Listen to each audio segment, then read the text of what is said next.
Méfiez-vous des fausses églises et faux pasteurs, voici comment certains pasteurs brisent la destinée des fidèles. Bonsoir frère Mathias, tu m'as fait appeler et j'ai fait aussi vite que j'ai pu. Alors dis-moi, qu'y a-t-il de si urgent? Assieds-toi très cher et attendons que les autres arrivent. Je ne m'attendais pas à ce que tu viennes si tôt, mais de toute façon tu apprendras la nouvelle bientôt. Je n'arrive pas à croire ce que j'entends. Depuis 15 ans que je suis dans cette église et malgré mon dévouement le plus absolu, ils ont trouvé cette fois-ci encore le moyen de ne pas me nommer ancien d'église. Qu'est-ce que je fais donc là-bas? En 8 ans seulement ils se permettent de nommer le frère Thomas, alors que moi je piétine depuis plus de 15 ans. C'est incroyable comment même au sein de l'église qui est censée donner l'exemple, nous nous retrouvons face à autant de discrimination. Alors mon cher, comment ça s'est passé? T'ont-ils enfin récompensé après toutes ces années?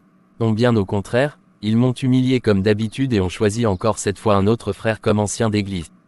Je suis désemparé, je crois que jamais mon tour ne viendra. C'est mieux que j'abandonne. Après tant de sacrifices, c'est vraiment dommage. Je m'étais même acheté une nouvelle chemise pour l'occasion alors qu'actuellement nous n'avons pas les moyens. Tu sais, des fois dans la vie, quand les choses ne viennent pas à toi, faut savoir aller les chercher. Tu n'as absolument pas besoin d'eux. Tu as toujours su diriger la communauté et veiller à l'intégrité de la foi transmise. Tu as su nourrir les âmes par l'enseignement de l'Écriture, en plus de soigner en aidant les membres de la communauté en difficulté. Une église où il y a du favoritisme et de la discrimination au sein des élites est une église corrompue. Je ne veux plus y prendre part, tu ferais mieux de faire pareil. Comment ça? Que veux-tu dire? Irons-nous donc prier le Seigneur les jours d'adoration? La Bible dit dans Matthieu 18 verset 20 que là où 2 ou 3 sont assemblés en mon nom, je suis là, au milieu d'eux. Nous n'avons pas besoin d'aller à cette église, fonce en une et partage y ton enseignement. Tu as toujours été un professeur d'exception pour les membres de cette congrégation, je te fais pleinement confiance pour ce qui est de nous conduire dans la foi. Tu as raison cher époux, j'irai me libérer de mes fonctions auprès de notre ancienne congrégation. J'essaierai de trouver de nouveaux adeptes pour qu'ensemble, nous puissions bâtir une grande église. 4 mois plus tard, Joshua créa une nouvelle église en l'honneur du Seigneur, et en prêchant la parole, eut de nouveaux adeptes. Je suis tellement heureux ma femme, en 4 mois seulement nous avons fait déjà 40 adeptes qui sont là tous les dimanches, c'est incroyable. Je te l'avais dit, Dieu est avec nous. Ce n'est pas le nombre qui compte, mais le combat que nous menons. Oui, tu as parfaitement raison. 7 ans plus tard. Comment ça se fait que depuis tout ce temps, je sois toujours au même niveau?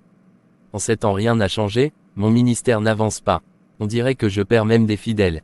Je remarque que plein d'églises qui sont nées avant la mienne ont connu un succès fulgurant. Leurs fidèles se comptent par milliers et la mienne stagne toujours, si bien que même le loyer nous n'arrivons plus à payer. Bonjour frère Joshua. Bonjour Marc, mais que fais-tu encore ici? Je te croyais déjà parti. Non, j'étais encore dans la bibliothèque. Excuse-moi mais sans vouloir le faire exprès, j'ai entendu tes préoccupations, et j'ai remarqué moi aussi que depuis quelque temps nous piétinons au sein de cette congrégation. Nous avons pourtant tout essayé. Nous prêchons mais il semblerait que cela ne suffise plus pour faire monter notre audience et pour être connu. Mon rêve a toujours été que cette église devienne une référence. Prêcher ne nous aidera pas, ce n'est plus efficace.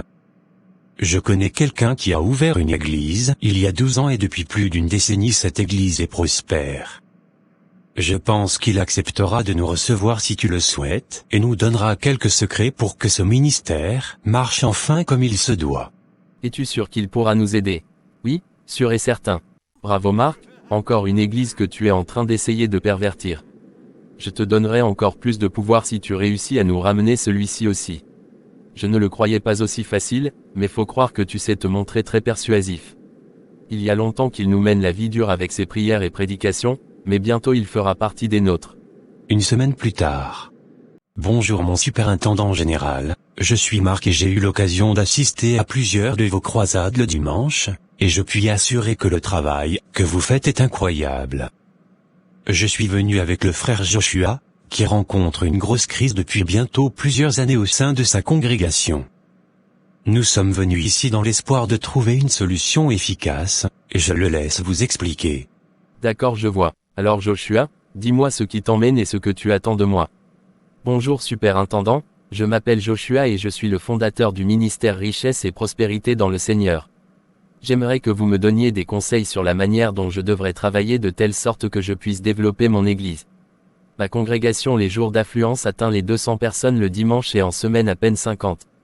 Je suis venu à vous car j'aime beaucoup ce que vous faites et la croissance de votre église est fulgurante.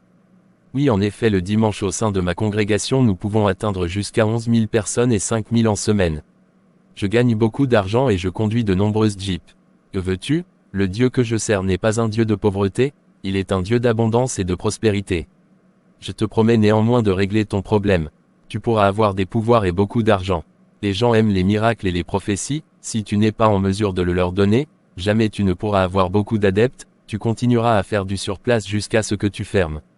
Alors que dois-je faire? Au point où j'en suis, je suis prêt à tous les sacrifices. D'accord? Je te promets de t'aider à résoudre ton problème et à avoir de nombreux pouvoirs, mais sache que cela te coûtera beaucoup d'argent et que tu devras avoir un cœur grand et fort. As-tu un cœur grand et fort? Oui, mon intendant, je l'ai, pourvu qu'il ne s'agisse pas de tuer un autre être humain. Tu veux un pouvoir unique ou tu veux un double pouvoir? Je ne sais pas, dites-moi lequel est le meilleur s'il vous plaît. Lequel me recommandez-vous? Le double pouvoir est meilleur, mais sache qu'il te coûtera encore plus d'argent. Après réception de ce pouvoir, je te donnerai des instructions sur comment le maintenir et le renouveler. Le maintien et le renouvellement du pouvoir impliquent-ils un rituel?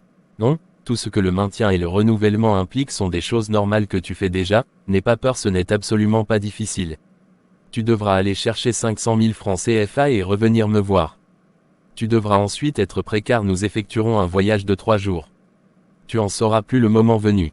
Merci à vous, je reviendrai demain. Comme il te plaira. Es-tu sûr que cette histoire n'est pas une arnaque? Avec tout l'argent qu'il a, il me demande à peine 500 000 francs CFA, une somme aussi dérisoire. Cet argent n'est pas pour lui, tu comprendras mieux demain. Et sache qu'il t'a demandé une somme qu'il te savait capable de payer. À quelqu'un d'autre il demandera 10 millions, mais uniquement parce qu'il sait que cette personne a la capacité de payer. Je comprends mieux. Le lendemain.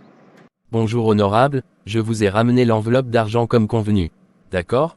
Va dans la chambre d'à côté, prépare-toi, nous partons pour Lagos au Nigeria tout de suite. 6 heures plus tard. Mais où allons-nous mon intendant? Nous nous rendons à la plage, tu comprendras bientôt. Et puis cesse de me poser des questions, quand tu es avec moi arrête d'avoir peur. Par le pouvoir dont tu m'as fait grâce, je t'invoque ici et maintenant toi ma reine. Apparais à moi ici dans ce lieu et exauce mes prières. Une femme va sortir de l'eau, je te conseille de faire tout ce qu'elle te dira. N'aie pas peur, cette sirène ne te fera aucun mal. Me voici, que veux-tu? Parle, je t'écoute. Ce jeune s'appelle Joshua, je l'ai mené à toi pour que tu fasses prospérer son église, tout comme tu l'as fait avec moi.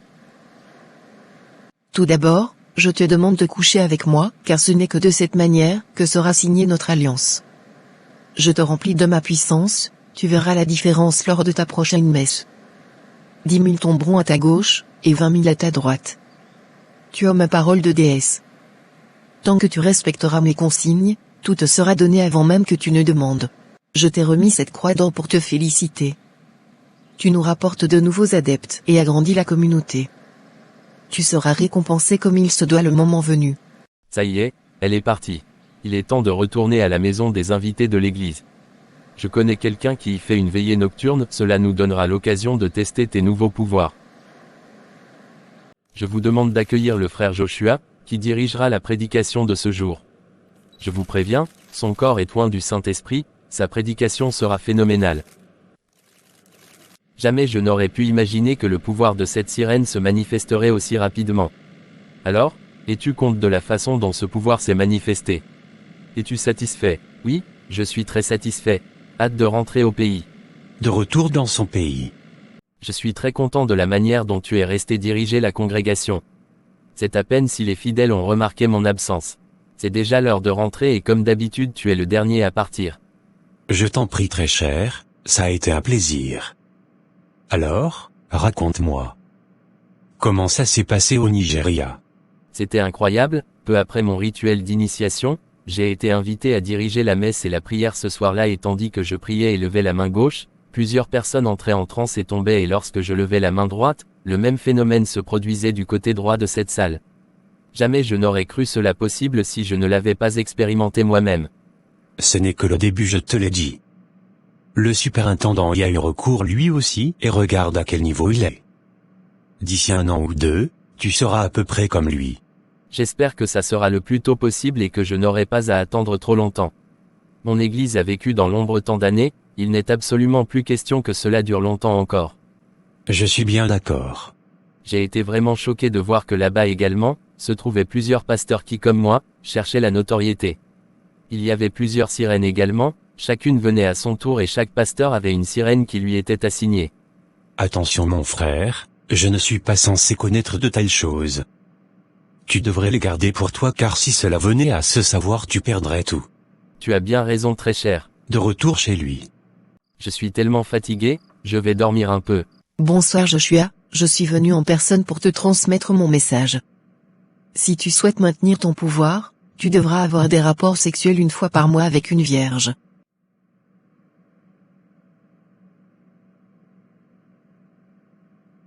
Quel est cet horrible cauchemar que je viens de faire? Je dois tout de suite aller voir le superintendant. Oui Joshua, pourquoi me déranger aussi tard? J'espère que c'est important. Un instant plus tard. Alors comme ça elle t'a demandé une vierge par mois. J'avoue que tu es un chanceux car c'est une condition assez simple. Simple vous dites, mais où vais-je trouver des vierges? Ça s'annonce très compliqué. Ne t'inquiète pas, je t'aiderai à les obtenir mais tu devras me payer pour mon service. Tu devras me donner 5% des bénéfices mensuels générés par ton église pour que je t'en fournisse tous les mois.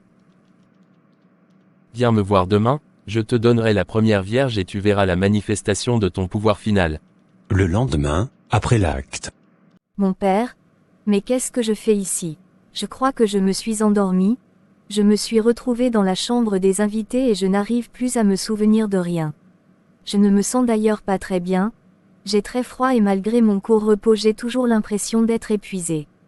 Oui ma fille effectivement tu t'es endormie et la sœur Elisabeth s'est chargée de t'allonger sur le canapé, nous n'avons pas voulu te réveiller.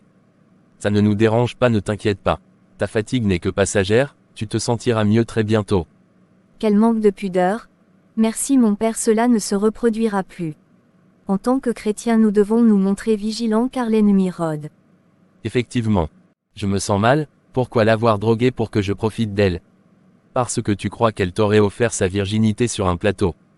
Calme-toi et avançons, je vais te présenter Anne, grâce à elle tu deviendras aussi puissant que nous. J'ai hâte. À présent je t'ouvre les portes du monde spirituel. Tu pourras voir le monde spirituel et discuter avec les êtres spirituels. Je te donnerai 5 bouteilles d'huile. L'une s'appelle Fais comme je le dis. Avec ça les membres de ton église feront tout ce que tu leur demanderas de faire sans la moindre opposition. L'autre s'appelle l'huile qui voit tout. Avec cette huile tu pourras lire profondément dans l'esprit des gens et prophétiser. La 3e bouteille sera l'huile de destruction pour tuer des gens pendant la prière étant sous l'onction soi-disant. Enfin les 2 autres bouteilles seront pour l'une, attirer la foule et pour l'autre, je te touche et tu me suis, que tu utiliseras pour hypnotiser les femmes, en particulier les vierges et les femmes mariées, avec qui tu auras des rapports tous les mois pour renouveler tes pouvoirs. Je te lie à un serment de secret, le jour où tu en parleras à qui que ce soit tu perdras la vie. Je te le répète, tu perdras la vie. 6 mois plus tard, Joshua comptait déjà plusieurs milliers de fidèles et agrandit son église, qui pouvait à présent regrouper plus de 5000 personnes. Suite dans la partie 2.